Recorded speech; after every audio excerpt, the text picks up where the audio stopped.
लेकिन ऐसी मान्यता है और भी इसके हमारे। वैसे तो सनातन धर्म के मुताबिक इस दुनिया में जो जन्म लेता है उसे नष्ट होना पड़ता है और साथ ही उसके पूर्व कर्मों के अनुसार उनकी आत्मा को वापस इस धरती पर जन्म लेना पड़ता है। 2 अक्टूबर महात्मा गांधी का जन्म दिवस है और सनातन के अनुसार गांधी जी का जन्म फिर से इस धरती पर हो सकता है। ऐसा हम नहीं बल्कि स्वर्गीय जगन्नाथ मिश्रा के पुत्र मनीष मिश्रा का कहना है। चाणक्य शक्ति के संस्थापक मनीष मिश्रा की माने तो महात्मा गांधी का दोबारा इस धरती पर अवतरित होने का समय आ चुका है और जब वह इस पृथ्वी पर अवतरित होंगे तभी जाकर हमारा देश, समाज और पूरा विश्व शांति और सद्भावना के रास्ते पर चल सकेगा। इसके मद्देनजर चाणक्य शक्ति के संस्थापक मनीष मिश्रा ने बड़े ही जोर शोर से महात्मा गांधी को दोबारा इस धरती पर अवतरित होने के लिए यज्ञ अनुष्ठान और पूजा पाठ करवा रहे हैं।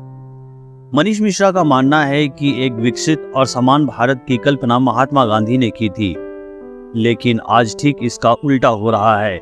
आज जरूरत है एक बार फिर से महात्मा गांधी जैसे संत का इस धरती पर पुनर्जन्म हो, जो देश को फिर से अग्रिम पंक्ति पर लाकर खड़ा कर सके। स्थिति को सुधारने के लिए फिर से महात्मा गांधी जैसे संत की हमें जरूरत है। इसके लिए महात्मा गांधी को फिर से अवतार लेना होगा। मनीष मिश्रा बिहार सरकार के पूर्व मुख्यमंत्री जगन्नाथ मिश्रा के पुत्र हैं और बिहार में अपनी चाणक्य शक्ति के माध्यम से विकास के कार्य में लगे हुए हैं। आज महात्मा गांधी का जन्म दिवस है। मैं मनीष मिश्रा, फाउंडर चेयरमैन चाणक्य शक्ति, और मेरे पिता डॉक्टर जगन्नाथ मिश्र पूर्व मुख्यमंत्री बिहार हैं। चाणक्य शक्ति एक नॉन पॉलिटिकल और नॉन गवर्नमेंटल ऑर्गेनाइजेशन है और पंजीकृत है। बिहार में ही पंजीकृत कार्यालय में ही हम ये आपको दे रहे हैं, जो भी व्यक्तित्व दे रहे हैं, ये पंजीकृत कार्यालय है।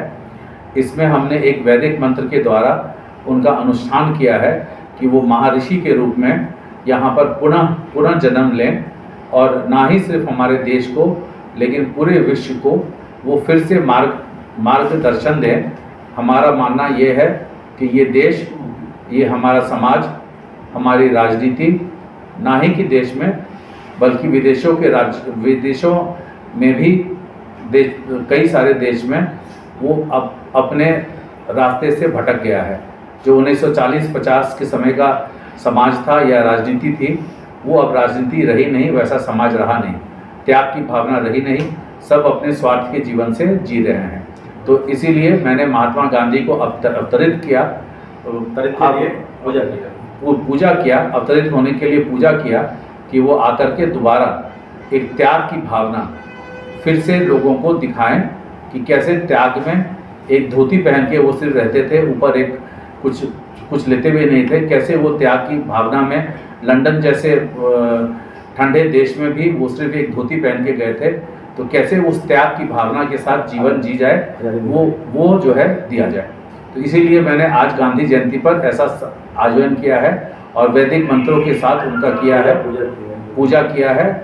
एक पूजा संपन्न हो गया, अब अवतरित होने का पूजा संपन्न हो गया। अब जो है पाठ होना है, शिव पुराण का पाठ होना है, गीता का पाठ होना है और वेदों का पाठ होना है। जो 4 वेद हैं, 18 हमारे पुराण हैं, उनका पाठ होना है। ये सब होते होते रात का 8 या 10 बज जाएगा। तो ये सब अभी करना बाकी है, बस ये इतना ही कहना है। लाल बहादुर शास्त्री जी ने शायद, मेरा विचार है, ये व्यक्तिगत विचार है, चाणक्य शक्ति का विचार नहीं है, मेरा व्यक्तिगत विचार है।